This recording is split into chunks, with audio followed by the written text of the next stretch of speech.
Selamat pagi, Assalamualaikum warahmatullahi wabarakatuh, teman-teman semua. Suara saya terdengar jelas kan, Mbak Ines ya? Jelas Dok, jelas sekali. Alhamdulillah. Ya, pertama-tama salam hangat untuk semua teman-teman yang ada di sini, teman-teman penyintas dan mungkin juga ada keluarga dan yang lainnya.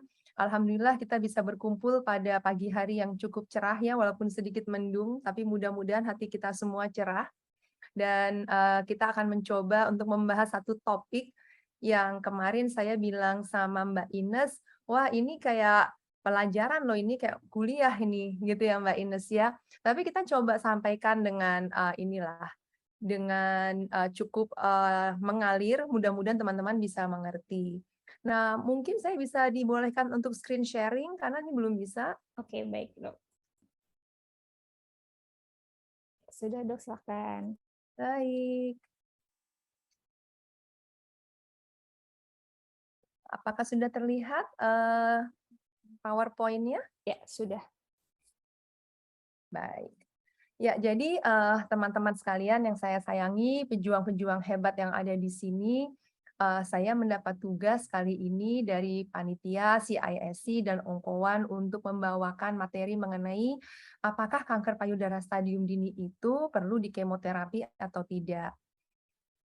Nah, sayangnya jawabannya memang tidak bisa semudah tinggal bilang iya atau tidak, tapi ada dasarnya. Dan dasarnya itu juga bukan semata-mata keinginan saya misalnya atau keinginan sebagian klinisi, dokter, tapi memang berdasarkan penelitian-penelitian skala besar. Jadi kita akan mencoba membahas di sini, tadi sudah saya sebutkan, mungkin materinya tidak terlalu mudah, tapi bukan berarti tidak mungkin difahami. Yang harus kita siapkan mungkin, sama-sama fokus ya. Saya mencoba fokus untuk, memberikan materi ini, semudah mungkin. Nah, teman-teman semua juga mudah-mudahan siap fokus, boleh sambil ngemil, tapi sambil dengerin benar-benar gitu ya, sehingga mudah-mudahan kalau dimengerti, ilmunya bisa bermanfaat, diskusinya nanti bisa lebih lancar dan kita bisa, tahu apa yang terbaik bagi kita masing-masing maupun, penyintas atau pasien di sekitar kita. Jadi ini teman-teman saya memulai dulu, dengan yang sangat dasar. Orang taunya kanker itu tumor ganas ya, dan, masih banyak walaupun saya yakin teman-teman di sini karena kebanyakan penyintas pasti sudah lebih paham, tapi yang umum di masyarakat adalah kalau dengar kata kanker seakan-akan pasti udah kemana-mana dan udah nggak ada harapan. Padahal ternyata kalau kita lihat, di awal kanker itu kita harus lihat dulu pembagian 2 kelompok besarnya. Yang pertama kita akan sebut kanker in situ. Yang kedua, kanker invasif. Nah, ini mungkin teman-teman udah pernah dengar juga, kalau kita bicara kanker in situ, itu bisa dibilang adalah prakanker. Atau kalau kita masukkan kanker stadiumnya stadium 0. Ini adalah perubahan pada sel epitel, ini untuk kanker payudara ya, perubahan sel epitel di saluran ASI. Nah, kenapa dia belum dibilang invasif, masih in situ, karena dia belum menembus apa yang namanya membran basal. Di luar membran basal itulah ada pembuluh darah, ada pembuluh getah bening, yang kalau sel kanker sudah menembus membran basal dan selnya masuk ke dalam pembuluh-pembuluh itu, barulah dia punya kemampuan menyebar ke organ lain, termasuk ke jaringan sekitarnya. Sehingga kanker kalau in situ dia belum punya potensi untuk merusak jaringan sekitar maupun menyebar ke tempat yang jauh. Nah, berbeda dengan kanker yang kelompok kedua, kanker invasif. Kanker invasif ini sel-sel kankernya sudah menembus membran basal, sehingga dia akan masuk dalam pembuluh darah, masuk pembuluh getah bening, merusak organ sekitarnya. Nah, jadi dua perbedaan ini perlu difahami.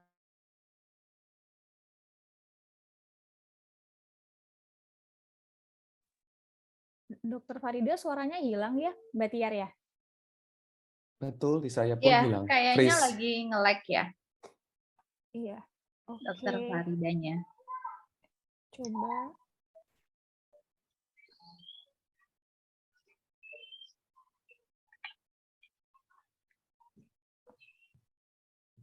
Oke, mungkin ada kendala di sinyal ya dengan Dokter Farida, sedang saya coba kontak juga. Ini udah ada lagi? Oh, udah ada lagi. Mbaknya? Oh Udah, ya. dokter. Keluar ya saya ya Mbak Iya, ya? Iya, Oke. tadi nge-lag ya, Dok? sempat Kayaknya nge-freeze. deh. Oke, saya masuk lagi ya. Iya, silahkan Dok. Ya, udah kelihatan lagi? Sudah. Sudah, Dok? Ya, oke. Tadi saya udah sampai mana di tadi? Yang tadi Pengobatan udah belum? sampai invasif. Tadi sih Dok, terus Sampai baru invasif yang kedua. invasif yang kedua tadi, terus baru mau masuk yang bagian slide ini sih Dok. Oke, baik. Jadi kita di sini ya. Nah, tadi saya sebut kenapa kita harus tahu in situ atau invasif, karena memang pengobatannya akan berbeda, bahkan operasinya pun berbeda.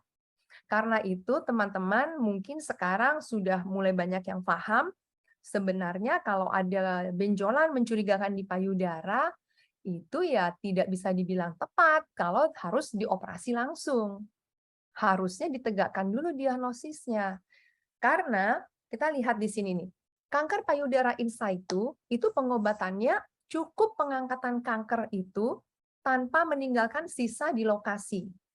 Jadi syaratnya adalah kita mengerjakan eksisi luas, di mana batas-batas dari jaringan yang kita buang itu, yang kita angkat, itu bebas tumor.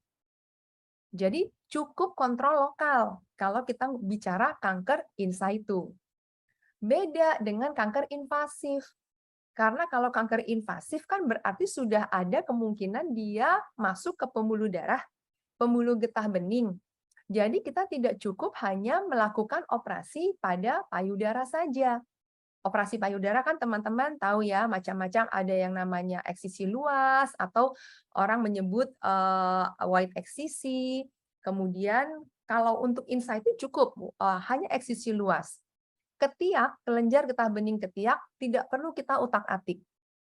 Nah, beda nih kalau udah ngomong kanker invasif. Bukan hanya kita harus mengangkat kanker yang ada di payudara, baik dengan cara wide eksisi, eksisi luas tadi atau mastektomi, tapi jangan lupa kelenjar getah bening yang ada di ketiak. Kalau misalnya pasiennya memenuhi syarat untuk dikerjakan sentinel lymph node biopsy dan dokter bedahnya mampu, maka dikerjakanlah sentinel lymph node biopsy yang fungsinya memilah ini pasien perlu dibersihin nggak kelenjar getah beningnya karena memang sudah ada penyebaran, atau ternyata setelah diperiksa sentinel node-nya, kelenjar getah bening sentinel, karena tidak mengandung penyebaran, tidak perlu dibersihkan kelenjar getah bening ketiaknya, di mana akan mengurangi resiko limfedem atau bengkak lengan, gitu ya. Nah, jadi kalau udah invasif nggak boleh kelenjar getah bening ketiak yang nggak diapa-apain. Harus ada tindakan di sana. Ya, kalau dokter bedahnya tidak mampu mengerjakan sentinel lymph node biopsy atau memang sudah ada penyebaran di kelenjar getah bening ketiak, tentu harus dikerjakan diseksi aksila atau membersihkan kelenjar getah bening di ketiak tadi. Itu yang kedua. Lalu yang ketiga, kita harus bicara tentang terapi, bagaimana untuk penyebaran yang jauh. Walaupun setelah diperiksa nggak ada penyebaran jauh, dok. Iya, tapi kita aware, kita waspada tentang kemungkinan mikrometastasis. Artinya sudah ada anak sebar walaupun belum mendapatkan tempat tumbuh yang sesuai. Belum ada di paru-paru, belum ada di hati, belum ada di tulang. Jadi ini bisa lihat ya betapa bedanya kanker in situ dan kanker invasif. Inilah yang menyebabkan teman-teman semua harus paham dan memberitahu kalau ada mungkin pasien-pasien yang baru terdiagnosis atau baru dicurigai, sangat tidak tepat kalau curiga ada tumor di payudara langsung operasi. Karena harus mempertanyakan, operasinya apa ya? Gitu. Apakah operasi untuk payudara saja sebagai in situ atau operasi untuk yang invasif? Tentu harapannya kan kalau masuk operasi, satu kali operasi cukup. Enggak masuk satu kali operasi, oh Bu, keluarnya ganas, operasi lagi ya yang kedua. Itu kan sebenarnya membuang banyak resources ya, banyak sumber daya. Ya waktu, sumber daya tenaga, sumber daya biaya, dan sebagainya. Karena itu, kalau di dunia kedokteran yang modern sekarang ini, yang sesuai dengan guidelines, seharusnya ketika ada benjolan mencurigakan di payudara, itu diagnosis ditegakkan dengan metode yang minimal invasinya, tapi akurat. Nah, dikatakan 90% diagnosis kelainan payudara itu bisa ditegakkan dengan core biopsi dengan panduan USG. Itu akurasinya mendekati 100%. Harusnya begitu, hanya memang kita tidak menutup mata, masih banyak belum dikerjakan. Nah, ini saya percaya inilah misi CISC dan One Onco untuk mencerdaskan semuanya sehingga mudah-mudahan makin lama kita makin mendekati guidelines yang sesungguhnya. Kita lanjut dulu. Nah, karena kita bicara kemoterapi, otomatis fokus kita pada hari ini adalah terapi sistemik. Nah, terapi sistemik kanker payudara ini juga ada caranya dalam memberikan. Nggak asal ngasih, atau nggak lagi moodnya dokternya, atau nggak lagi, maaf ya pesenannya, pesanan dari farmasi apa, nggak boleh seperti itu. Jadi satu, bergantung pada ukuran tumor dan stadium kanker. Yang kedua, bergantung pada sifat biologi molekuler kanker. Dua itu harus dilihat. Nah, apa aja ragam terapi sistemik? Teman-teman bisa lihat di sini banyak macamnya. Memang ada kemoterapi, ada terapi hormonal, terapi target anti-HER2, imunoterapi, yang terbaru ada inhibitor CDK4/6, ada PARP inhibitor. Tapi kita hari ini fokus pada kemoterapi. Nah, tadi saya katakan, bergantung pada ukuran tumor dan stadium. Ini kita sekilas aja, teman-teman tidak diharapkan untuk hafal atau apa ya, tapi memang stadium itu ada stadium 0, 1A, 1B, 2A, 2B, 3A, 3B, 3C, dan 4. T ini menggambarkan ukuran tumor. N ini kelenjar getah bening di ketiak. M ini penyebaran jauh. Paling sering penyebaran jauh di tulang, lalu disusul di paru dan di hati, dan dalam jumlah kecil di otak. Ya, jadi ini yang kita lihat. Lalu dari stadium ini kita bisa gambarkan kalau stadium 1 tuh yang masih terlokalisir, kecil ukurannya, belum ada kelenjar getah bening ketiak yang terkena. Stadium 2 ukuran agak besar, tapi kelenjar getah bening masih aman biasanya. Stadium 3 sudah mulai ada kelenjar getah bening yang terkena. Stadium 4 dia menyebar ke tempat lain. Dalam gambar ini contohnya misalnya di paru-paru. Ya, itu stadium. Nah, bagaimana dengan sifat biomolekuler? Ini yang biasanya dilakukan pemeriksaan imunohistokimia atau IHK. Di sini teman-teman bisa lihat ada satu gambar yang saya ambil. Ada luminal A, luminal B, HER2 positif, dan triple negatif. Luminal A itu dikatakan 40% pasien kanker payudara itu ada di luminal A. Dan luminal B sekitar 20%, HER2 positif dan triple negatif sama-sama sekitar 15%.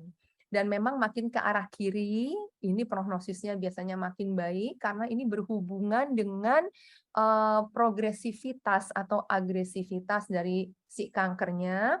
Makin ke kanan, dia makin progresif sehingga prognosisnya makin berkurang. Ya, ini pembagian biomolekulernya. Nah, ini pelan-pelan ya kita bahas di sini. Mungkin kalau teman-teman di sini ada yang lagi bawa hasil labnya yang dulu gitu ya, bisa mau ambil buka-buka, mau lihat. Kita lihat di sini. Jadi kalau kita katakan luminal A itu kapan? Kalau ER-nya positif. Tapi hati-hati, ER-nya nggak bisa sekedar positif. Yang kita bisa bilang luminal A yang kita percaya kalau ER positifnya itu di atas 9%. Nah, sayangnya kadang-kadang kita dapat ya laporan lab yang hanya bilang ER positif, tapi nggak bilang berapa persen. Nah, itu kurang membantu sebetulnya. Kurang membantu klinisi seperti saya untuk memutuskan.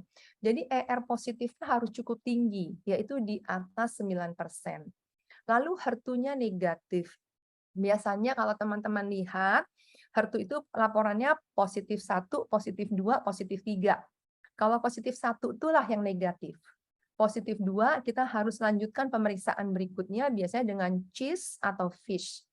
Kalau hasilnya non-amplified, dia masuk negatif. Kalau hasilnya amplified, dia masuk positif. Ya. Lalu kita lihat di sini KI 67-nya rendah. KI 67 itu teman-teman menggambarkan kecepatan pertumbuhan atau pembelahan sel kanker. membelahnya tuh 1 jadi 2, 2 jadi 4, 4 jadi 8, dan seterusnya. Nah, sampai sekarang kebanyakan masih disepakati KI 67 itu batasnya 20. Di bawah 20 dianggap rendah, di atas 20 dianggap tinggi. Lalu ada progesteron reseptor. Progesteron reseptornya harus tinggi kalau mau dibilang luminal A. Artinya minimal ya tadi juga di atas 9%. Nah, kalau memang dikerjakan pemeriksaan molecular signature, nanti kita jelaskan itu apa, jawabannya ada di low risk. Ini luminal A. Bagaimana dengan luminal B? ER-nya positif, tapi kadang-kadang positifnya tidak terlalu tinggi. HER2-nya negatif, atau ya kan HER2 negatif dan ya kan entah KI67-nya tinggi atau progesteron reseptornya rendah. Jadi ER-nya positif. Bisa jadi positifnya di atas 9%, masih bagus, tapi HER2-nya negatif. Nah, cuman masalahnya KI67-nya tinggi atau PR-nya rendah. Itu kita sudah masukkan ke luminal B. Atau kalau diperiksa molecular signature, itu high risk. Nah, ini yang kita harus hati-hati. Nah, ada juga menggolongkan luminal B like HER2 positif, walaupun kebanyakan ini menggolongkan ke dalam kelompok HER2 positif. Jadi ER-nya positif, tapi HER2-nya positif. Atau kadang-kadang orang menggolongkan pula ini dengan triple positif. Ya, jadi seperti itu. Lalu ada lagi subtype yang HER2. Subtype HER2 positif itu kalau HER2-nya positif, ER dan PR-nya negatif. Ya.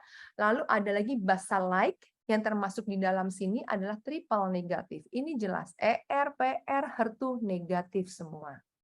Jadi sekali lagi saya ulang, teman-teman ingat ada yang namanya stadium, ada yang namanya sifat biologi molekuler. Dua hal itu harus dipastikan untuk menentukan terapi secara keseluruhan untuk pasien.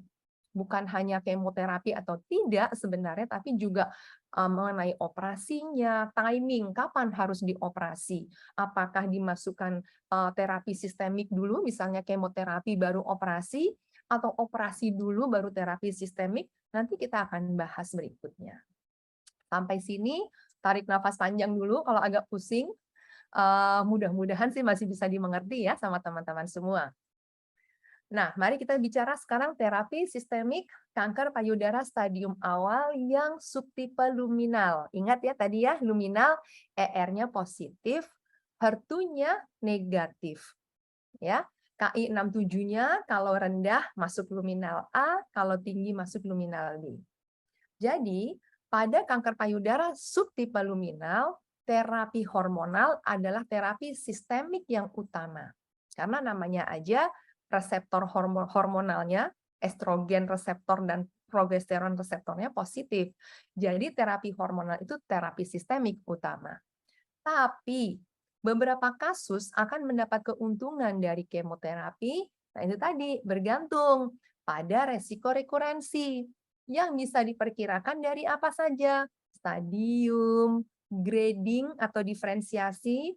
Nah, ini kadang-kadang teman-teman pasien masih suka bingung antara stadium dengan grading. Kalau stadium itu tadi ya, saya terangin ya, ada komponen T, ukuran tumor, N, kelenjar getah bening ketiak, dan M, penyebaran jauh. Kalau grading, dia menggambarkan kecepatan pertumbuhan sel. Ada 3 grade di kanker. Grade 1 itu tumbuhnya lambat, grade 2 tumbuhnya sedang, grade 3 tumbuhnya cepat. Ya. Nah, kita lihat gradingnya. Yang ketiga, sifat biologi yang tadi kita terangkan, ER, PR, HER2, KI67. Dan yang terakhir, ekspresi gen. Ya, ekspresi gen ini nanti kita terangkan berikutnya.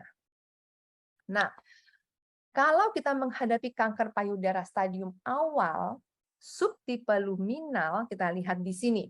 Kalau luminal A, ya, sebetulnya rekomendasinya cukup terapi hormonal, asalkan tidak termasuk yang ini nih. Mulai dipertimbangkan pemberian kemoterapi kalau kankernya high tumor burden. High tumor burden itu apa sih? kalau ukuran tumornya T3 atau lebih, yaitu lebih dari 5 cm. Jadi ukuran tumornya di payudara lebih dari 5 cm. Lalu ada kelenjar getah bening di ketiak yang mendapat penyebaran kanker sebanyak 4 atau lebih. Nah, kalau udah kayak gitu, walaupun luminal A, harusnya diberikan kemoterapi. Baru kemudian hormon terapi. Nah, sekarang kita masuk luminal B, tapi yang HER2-nya negatif. Ya, jadi luminal B yang HER2-nya negatif tetap disarankan untuk pemberian kemoterapi dulu, baru diberikan endokrin atau hormonal terapi. Kenapa? Karena tadi itu luminal B itu walaupun ER-nya positif, tapi Ki67-nya tinggi misalnya, jadi dia cepat pembelahan selnya. Kita harus hati-hati. Ya. Nah, ada juga luminal B yang HER2 positif atau kita sering sebut triple positif. Kalau ini karena memang HER2-nya positif, maka wajib diberikan kemoterapi ditambah terapi anti HER2, baru kemudian diikuti oleh hormon terapi. Ya, jadi ini yang harus kita pahami. Ada pembagiannya, ada perbedaannya. Jadi sangat dipengaruhi oleh sifat biologi molekuler dan stadium si kanker itu sendiri. Nah, bagaimana dengan, nah saya kembali dulu ke sini. Bagaimana kalau nanggung gitu kan ya? Misalnya luminal A, terus kelenjar getah beningnya ada yang kena penyebaran tapi cuma 3 atau cuma 2 gitu ya. Atau luminal B, tapi Ki67-nya nggak terlalu tinggi, misalnya cuma 25%. Butuh tidak ya kemoterapi? Nah, inilah area abu-abu yang klinisi seperti saya pun tidak bisa langsung menjawab pasti butuh kemo atau tidak butuh kemo. Disinilah kita akan masuk ke pemeriksaan yang tadi saya sebut, ya, molecular signature atau multi-gene assay. Itu ada beberapa penelitiannya, salah satunya ini mereka meneliti MammaPrint dan Blueprint namanya.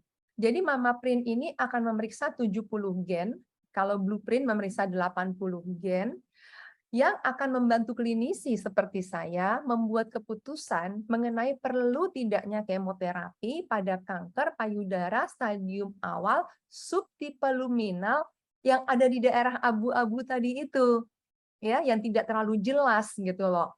Yang kalau ditanya sama pasiennya, saya nggak bilang, ibu pasti dapat manfaat kemo. Saya nggak bisa bilang begitu, nggak bisa juga bisa dibilang, udahlah nggak usah kemo bu, gitu, nggak perlu kok.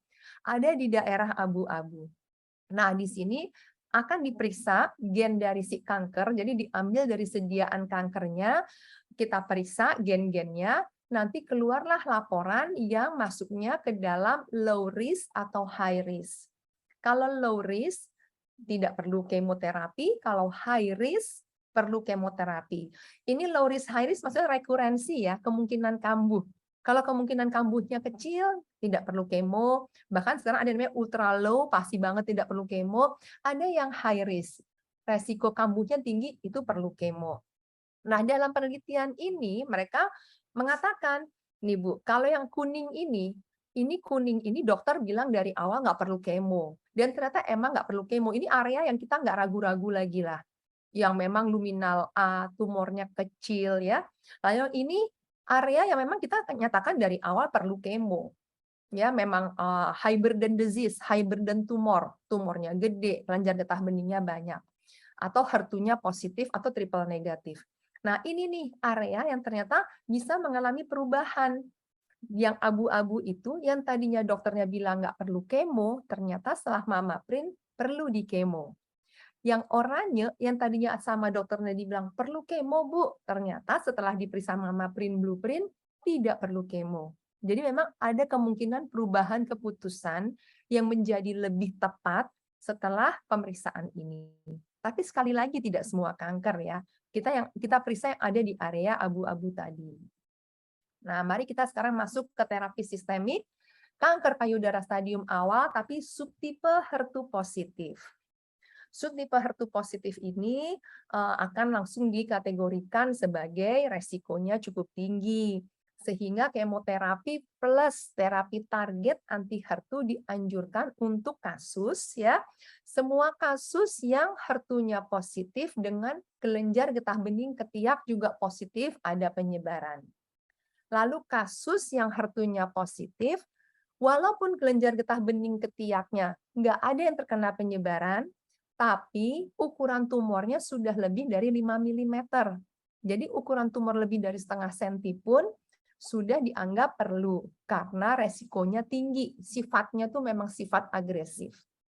Ya, ada beberapa kasus ya, tapi itu diseleksi banget oleh dokter, HER2-nya positif, kelenjar getah bening ketiaknya nggak ada yang kena, tumornya kurang dari 5 mili, tapi tetap dikasih gitu ya kemoterapi. Itu biasanya karena ada beberapa pertimbangan tertentu, misalnya ER/PR-nya juga negatif. Jadi kita tahu kita nggak punya senjata lain selain terapi anti HER2 itu kita berikan.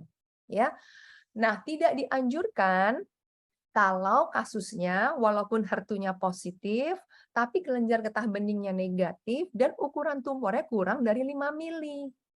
Jadi lagi-lagi nih Bu, kalau kita bisa screening gitu ya, kita ketemu di stadium awal, walaupun subtype-nya HER2 positif, tapi kankernya masih kecil, sehingga tidak perlu diberikan kemoterapi. Ya, itu untuk yang HER2 positif. Bagaimana dengan kanker payudara stadium awal yang subtipe triple negatif, TNBC? Nah, kita tahu triple negatif berarti ER, PR, HER2 negatif. Artinya kita nggak punya target untuk ditembak. Kita nggak bisa pakai obat yang sifatnya main di reseptor. Sehingga mau nggak mau yang kita pakai adalah kemoterapi. Karena kemoterapi kan sifatnya hantam semua, gitu kan. Dia nggak mau lihat, dia nggak perlu lihat ini punya reseptor A, B, atau C, dia nggak mau lihat, nggak perlu lihat. Hantam aja semua kalau kemoterapi. Nah, kalau untuk triple negatif, kemoterapi bisa diberikan untuk neoadjuvan, sebetulnya untuk HER2 pun bisa ya, untuk mengecilkan tumor, maupun diberikan sebagai adjuvan untuk mengurangi kemungkinan kambuh. Untuk yang belum paham, neoadjuvan itu diberikan sebelum operasi, adjuvan diberikan sesudah operasi. Nah, untuk triple negatif ini, kebanyakan guidelines merekomendasikan kemoterapi yang berbasis antrasiklin dan taksan. Jadi umumnya diberikan misalnya kalau antrasiklin itu epirubicin atau doxorubicin dikombinasi dengan siklofosfamid sebanyak 4 kali, dilanjutkanlah dengan taksan, bisa dalam bentuk docetaxel atau paclitaxel sebanyak 4 kali. Kalau sudah triple negatif, dianjurkan pemberian kemonya seperti ini. Sayangnya kita masih banyak ketemu di rumah sakit yang, maaf ya BPJS, masih memberikan hanya yang berbasis antrasiklin. Biasanya diberikannya siklofosfamid, doxorubicin 5-FU, taksannya tidak diberikan. Ya, dulu mungkin alasannya karena taksan biaya masih tinggi, tapi sekarang udah nggak relevan lagi karena sebetulnya sudah terjangkau dan sudah disediakan oleh BPJS. Sekali lagi, kalau pasiennya cerdas, bisa bertanya baik-baik kepada dokternya, sehingga mudah-mudahan bisa mendapat pengobatan yang sesuai. Nah, pemberian kemoterapi berbasis platinum seperti karboplatin dilaporkan akan meningkatkan pathologic complete response kalau diberikan sebagai neoadjuvan. Pathologic complete response ini begini, ada kanker, kita kasih kemoterapi neoadjuvan, lalu tumornya hilang, terbuktinya hilang bukan cuma dengan diraba atau dilihat pakai USG, tapi ketika area tumor itu kita angkat, kita operasi, kita kirim ke dokter patologi mengatakan, oke, sudah tidak ada sel kanker lagi yang terdeteksi, berarti ini pathologic complete response. Dan penelitian mengatakan pasien yang mendapatkan pathologic complete response, prognosis ke depannya lebih baik. Ya, seperti itu ilmunya. Ini saya lewatkan saja karena bukan kemo. Nah, ini mungkin slide terakhir. Kita baca pelan-pelan ya, bareng-bareng. Jadi ini algoritme bagaimana ketika klinisi seperti saya menghadapi pasien, menyeleksi mana yang harus diberikan kepada pasien. Kita lihat di sini. Kanker payudara stadium awal. Kalau tumornya kurang dari 2 cm, berarti T1 ya, dan memungkinkan untuk dioperasi secara aman, kankernya juga nggak agresif, maka kita bisa sarankan kepada pasien untuk dikerjakan BCS. Nggak harus BCS, kalau memang pasiennya maunya mastektomi boleh. Ini karena guidelines dari Eropa, kalau di luar tuh orang sangat-sangat ingin mempertahankan payudara kalau masih memungkinkan. Ya, bahkan kalau misalnya pun harus diangkat agak banyak, ya direkonstruksi setelahnya. Dan itu dimungkinkan sebetulnya di negara kita gitu ya. Tapi kita akan kembalikan kepada pasien. Nah, itu operasi. Atau ya kan, kalau ternyata memang dia agresif, ya kita kasih dulu obat-obat sistemiknya, terapi sistemik ya. Tapi kalau tumornya sudah lebih dari 2 cm dan tidak mungkin untuk dioperasi yang menghasilkan batas sayatan bebas tumor, atau nah nih Bu, triple negatif, HER2 positif tumor yang ukurannya lebih dari 2 cm, atau ada kelenjar getah bening di ketiak yang sudah terkena, maka kalau yang luminal kan masih dilihat nih, kalau nggak bisa dioperasi bersih, baru masuk kemoterapi dulu di sini, atau terapi neoadjuvan. Tapi kalau udah triple negatif dan HER2, kalau udah di atas 2 cm atau kelenjar getah bening ketiak yang udah ada, kita udah nggak mempertimbangkan lagi bisa dioperasinya bersih apa enggak. Dia sudah harusnya masuk ke terapi neoadjuvan. Nah, ini harus dikerjakan seperti itu. Nah, ini untuk kelompok pasien yang tadi saya bilang, saya nggak mau kok di pertahanan payudaranya, udahlah di mastektomi aja, maka dia langsung dikerjakan mastektomi. Bisa dengan rekonstruksi maupun tidak. Nah, nanti kalau sudah dilakukan terapi ini, baru kita lihat apakah habis operasi perlu kemoterapi atau tidak, perlu radiasi atau tidak. Itu tentu kita lihat berdasarkan itu tadi lagi, batas sayatannya bebas atau tidak, ukuran tumor awalnya berapa. Umumnya yang wajib diradiasi itu, kalau saat pertama didiagnosis, ukuran tumornya lebih dari 5 cm, dan kelenjar getah beningnya terdapat penyebaran paling tidak di atas 3. Nah, itu sudah wajib untuk dilakukan radiasi. Walaupun beberapa guidelines menyatakan kalau mau lebih hati-hati, kelenjar getah bening 1 aja di ketiak kena penyebaran radiasi. Tapi kan kita kan juga sumber daya radioterapi tidak banyak. Jadi kita biasanya masih memakai di atas 3 baru kita kirim untuk radioterapi. Dan ini yang dipakai ukuran awal ya, ukuran awal sebelum diapa-apakan. Karena saya pernah punya cerita begini, ada pasien saya tumornya besar, kelenjar getah beningnya banyak sekali, bukan hanya di ketiak, sampai di atas tulang leher ini, di supraklavikula, diberikan kemoterapi neoadjuvan, bagus gitu kan, hilang tuh semuanya. Namun beliau melanjutkan operasinya di BPJS, karena berusaha juga setelah itu radioterapi di BPJS. Nah, yang membuat saya kaget, beliau kembali dan bilang, dokter yang membedah saya kemarin bilang, oh Bu, nih hasil operasinya bagus kok, kelenjar getah beningnya di ketiak udah bersih, nggak ada, jadi Ibu nggak perlu radiasi. Kalau saya bilang, oh no, nggak ada yang namanya downstaging untuk itu. Bahwa hasil kemoterapinya bagus, alhamdulillah, tapi tidak meniadakan radiasi. Karena yang kita lihat adalah yang paling awal. Resikonya adalah ketika didiagnosis di awal.